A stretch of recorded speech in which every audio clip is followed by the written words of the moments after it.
So I'm recording this video before work. Like I woke up, I took Oakley out, worked out, which took me a little longer than I would have liked to, psych myself up for that part. Took a shower, got dressed, and now we're here recording this video. And when we're done, I will be driving to work the rest of the day at the store. I'm not telling you that to impress you. I'm telling you that because I want you to see what this actually looks like. Not the version where somebody has a perfectly blocked schedule. I've tried that and honestly, it just doesn't work for me anyways, even when I have all the time in the world. This is the version where I actually switched my shift at the store so I would have more time to record this morning. And the version where as soon as I started recording, Oakley decided that she needed to go out, even though we had just went out right before I started.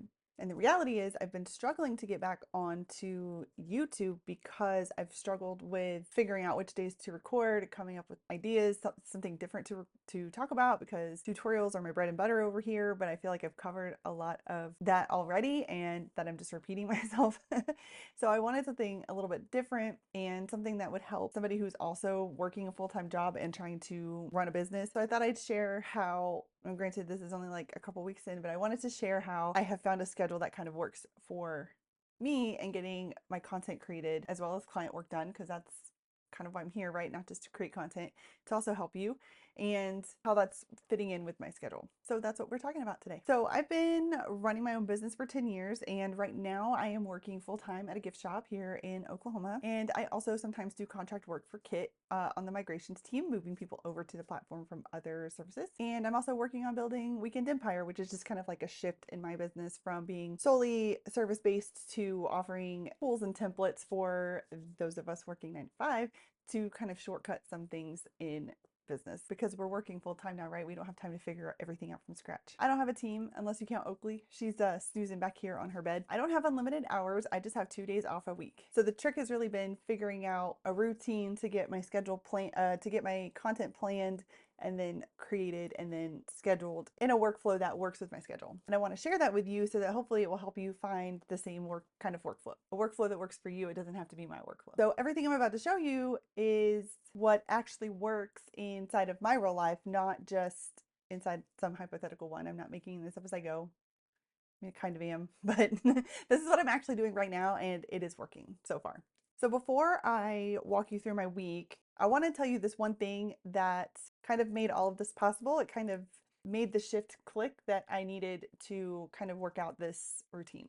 And that was I stopped trying to work every day. I stopped trying to work like on my business, on client work, on my what I call my work from home stuff every day.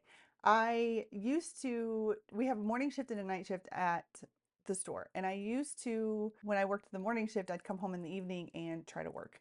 Or when I worked the night shift, I would try to work in the morning and then go to work. And I found over time that I work better. I can get some stuff done when I work in the morning before an evening shift. But when I got home from a morning shift, like I did not want to do anything when I got home. By the time I got home and walked Oakley and fed her and ate dinner, it's 8 o'clock, 9 o'clock by the time I kind of get down through that winding down situation from the store. And I had a really hard time flipping that switch into what I needed to do at home, whether that was a project for Kit or a project for a client or creating content for myself or whatever. Like I couldn't do that switch. And so by the time my brain kind of hit a point of like, oh, maybe we can work on some stuff, it's like 9 or 10 o'clock. I'm like, I just don't want to do that. So I stopped trying to work every day and I started working around my schedule at the store, meaning I could plan short bursts of work on days when I closed at the store. But if it was a day that I opened, then I really just didn't plan to work at all on anything related to the business or client work or anything else. It was a store day and that's it. So then I kind of took that and I took it one step further and decided that I was really just going to plan all of my work from home work around my 2 days off. I've been lucky enough to be able to get the same 2 days off every week. Now for me, I prefer a split day off. So that means I worked 2 days at the store and then have a day off, and then I work 3 days at the store and then I have a day off. I liked that because versus 2 days off together like a weekend, whether it was Saturday, Sunday, or different days. I liked the split days off better because when I had 2 days off together, then that meant potentially I had 5 whole days before I was coming back around to any client projects, depending on what that schedule looked like, what my energy levels looked like, all of that kind of stuff. Like I might not want to touch projects when I got home from work. Not saying that I didn't need to, but sometimes it just didn't happen because I'd get home and again, it's like 9 or 10 o'clock and just don't want to work on that late. So I started scheduling all my client work around those 2 days. So that way there was no more than a 3-day gap in between maybe when I was touching a project. If it was urgent or super important or there was a time limit, that was different. I would take care of that as needed. But generally speaking, like for my retainer client work and things that were a little less urgent, that's the way that I like to set that up. So what I essentially did was took my 2 days off, which happened to be Sunday and Thursday, and I made them my anchor days. This is particularly for content creation, but also around client work. So I plan out those 2 days and then everything else kind of happens around that. Maybe I close a shift on Tuesday, and that gives me a chance to do some things in the morning. But otherwise, I know that whatever I don't get to on Sunday, I'll get to on Thursday. So here's what my week actually looks like now with this sort of loose setup. And I say loose setup because I know there's a lot, like ADHD seems to be kind of a trendy topic these days. And so I don't really want to jump on that trend because I am not diagnosed, but I definitely feel like I have tendencies. And one thing that has stuck out to me as something that I've seen a lot of people say don't work for them who have it is block schedules. And that is something that I have struggled with because you do not know how badly I wanted to be able to create a block schedule in my calendar and be able to stick to it. And I cannot tell you how many times I have tried to make a block schedule in my calendar and have never been able to stick to it for more than like a day or two. And then one little thing happens and the whole thing's off the rails, and then that's just it. It's over. So one thing that I do not do is create a block schedule on my 2 days off. So essentially what I do instead is create a list of the things that I need to do on my day off, and I just check them off as they happen. I try to give myself a loose time frame. Content creation should take me like 2 hours or something along those lines, just so that I have that kind of in my head. But to sit down and say I'm going to do content creation from 9 to 11 doesn't work for me that way. It just doesn't work for me. I get distracted, and then this happens, and then that happens, and like Oakley needs to go out again and whatever. And so I can't work in those kind of blocks. But just to kind of give myself a guide of how long I think this should take, how long I'm going to spend on it, and then like else I have time for that day. I kind of do that, but then it just kind of happens in the day whenever it happens. Now, I do tend to be more creative in the morning, so I try to do that kind of stuff early. But again, it just kind of depends on when my brain actually wants to work on it. So Sunday is planning day. Basically, I get up, I take Oakley out, I fix coffee. It's a long run day on Sundays, so I will try to get that out early, but sometimes knock that out early, but sometimes I do it a little bit later in the day. It also depends on the miles. Longer the miles, the earlier I try to get it out of the way. But that's typically what starts my morning. And then when I get back from that and I've showered and probably eaten, I sit down to start work. Oakley's usually laying on the couch with me by that point. And I do use Claude to help me, the Claude AI system to help me plan the content. Now, you definitely don't have to use that, but I find since I'm more of a tech and integrations and implementations person and not as much of a creative person, I find that it helps me at least come up with the ideas of things to talk about on social media, in YouTube videos and emails that I might not be able to pull out of those topics myself. So we start by figuring out the YouTube topic for the week, and then everything else kind of stems from that. So we do YouTube and then email and blog. We start there because those are all going to be very tightly tied together. And then once I have the whole overarching theme for the week locked in, then I switch to planning threads in Instagram for the week because it's going to loosely use that same theme, but just with a little bit more of a storytelling piece to it that Claude just kind of helps me bring in. Basically, I've uploaded my whole brand guide and story and everything, and it just kind of helps me pull those pieces in so that I'm not just trying to post dry, like here's why you need a ConvertKit automation, on Instagram, because that just doesn't do well. That kind of content just doesn't do great over there, right? So it just helps me bridge that gap a little bit.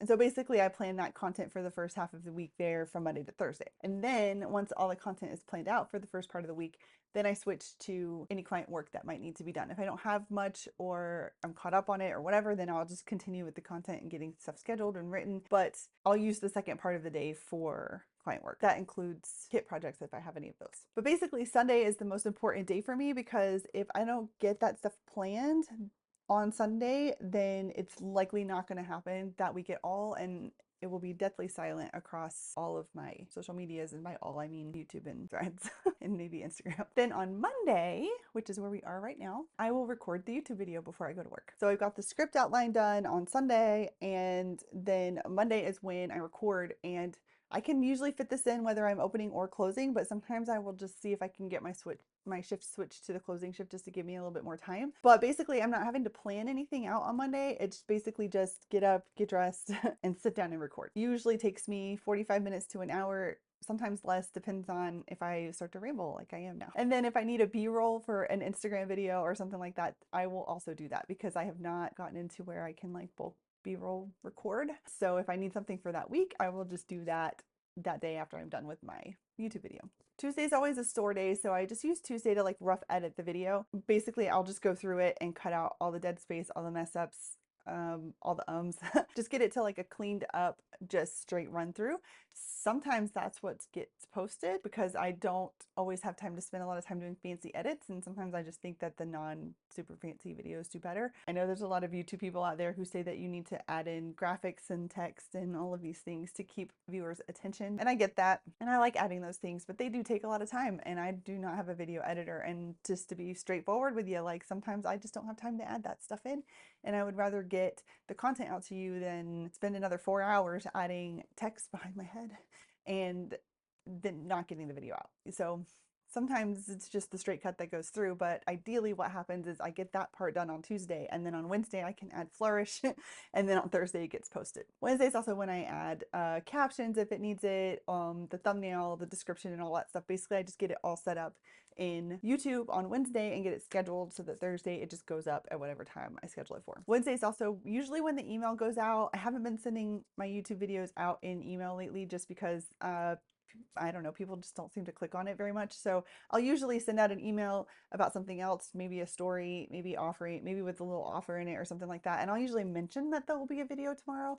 But so yeah, I usually send out the email. So I'll get that written sometime between Monday and Wednesday. And then that gets scheduled out on Wednesday. If it goes out on Thursday, it's not a big deal. So now we've got Sunday, everything is planned. Monday, the video is recorded. Tuesday, the video is edited. Wednesday, the video and the email are done and scheduled and ready to go. And Thursday, they go out. All right, now we're at Thursday, which is my other day off. So this is when the video goes live, the blog goes live, because that gets scheduled during the week as well. I usually just try and schedule it. Like if I have time on Sunday to go ahead and write and schedule the blog based on the YouTube topic, then I will do that. Sometimes I'll wait until I get the video recorded and use like a transcript to kind of jumpstart the blog, and then I'll go in and like fill it in and make it a little bit more readable. But either way, that gets finished and posted on Thursday. And then I switch gears and I use Thursday to plan the rest of threads for the week. So that would be for Friday through Sunday. I want to already have Sundays done so that when I sit down on Sunday to plan, I'm not having to do it day of. And then I also try to do Pinterest. Pinterest is kind of the one that gets left behind the most. Like if I don't have time, that's the one that gets scrapped, which is unfortunate because that's a really good like evergreen SEO way to get found. So kind of stinks that that's the one that gets scrapped, but it does because it takes me forever to make pins. But yeah, so if I have time on Thursday, then I will do pins for the week. And then of course, catching up on any other client work because Thursday is again a day that I have the whole day off. And no long runs, so I have a little bit more time not having to factor that in. So here's what took me a really long time to figure out, and that is that the system doesn't have to be beautiful. It doesn't have to be a perfectly time blocked calendar in Google Calendar. You know, it doesn't, I love a good color block, but it doesn't have to be that because it's, for me anyways, it's really hard to stick to that schedule or to that really strict. I'm only going to work on my content from 9 to 11. Like what if you don't get done? Do you just not get done? I don't know. So that didn't work for me. So it doesn't have to be like this crazy detailed, intricate Google Calendar situation. It just has to be something that you can repeat. Depending on what you do for your full-time job, maybe you don't have the same days off every week. So if that's the case, like that's okay. You could just make this kind of system adaptable. Like just plan ahead, like maybe you have to plan ahead a week or however far out you know what days you're going to be off and say, okay, on this day and this day off, I'm going to do these things. And then next week, it's going to be these things. Maybe if you try to do YouTube and you're doing something that's got to be, you've got to try to be a little bit more consistent with, like maybe you have to get a week ahead so that even if you're not recording on the same days, like you can still get it posted on the same day. I hope that makes sense. But the biggest thing for me was not working on my business every day. I tend to say I'm not working every day. I'm pretty much working every day, but I'm not trying to do both jobs every day of the week, every week. I have 2 days where I only work from home. And then of the other 5 days, most of those 5 days, I'm only working at the store. Again, there may be some days where I'm doing a closing shift and I have some hours in the morning and I will spend some time working on something in the morning. Maybe it's a product, maybe it's a website update, something for me, something for my business, not for a client. So basically I just have broken it down to those 2 anchor days and then kind of weaving everything else in as it needs to be. And really, I think it works because I stopped trying to do something every day. Like for a while there, I was trying to do like 2 hours of work before or after work. And then when I would get home in the evening and eat and walk Oakley and all of that, and then not feel like doing anything that night when I had planned to work 2 hours, and then I didn't work the 2 hours, and then I felt like I failed. Like, oh my gosh, I didn't do this. I'm not taking it seriously. This is why I'm not making any money or whatever, because okay, it's not because I didn't work 2 hours after I worked the whole day. It's because it's because I wasn't getting the things done that I needed to get done. And that is being visible on YouTube, on Threads, on Instagram. And that was getting shoved to the side because I didn't have a plan on how to get that content created. And now that I have a plan for that stuff, it's getting way more consistent on actually having content out there on a regular basis. Not every day. I don't post on Instagram every day. YouTube gets once a week, and the blog is once a week, and email is once a week. It's once a week now, not once this week, and then it's 3 weeks before it happens again, because that has been my schedule. So pick one day to plan out your week, and then kind of weave the other things in the pockets of time that you have during your week. And it's okay if you don't work on your business every single day. Even if that means client work, like just set the expectation with your clients. Like, hey, these are my 2 days off. I do most of my work on those days. You can reach out in between and I'll get back to you as soon as I can. If something is urgent, I'll try to get back to you as soon as I can. But these are the days that I'm available. I do just want to mention really quickly, if you're watching this and you have a little tech thing that is stuck or broken and you can't figure it out, I do have spots available for Fix My Shit sessions. It's 90 minutes that we'll jump on a call, we'll fix whatever's broken, and then you get 30 days of email support after that. So you're not right back to Googling again if something else breaks after our call. It's 90 minutes, we get on a call, we fix the thing, and then you get 30 days of email support after that. So if something else comes up, you can just shoot me a message and we will work through that. I will have the link for that with more info down in the description. All right, I hope this is helpful. Go ahead and leave me a comment and let me know what your week looks like. I'm kind of interested in see what we all have going on. All right, I will see you next week. Bye.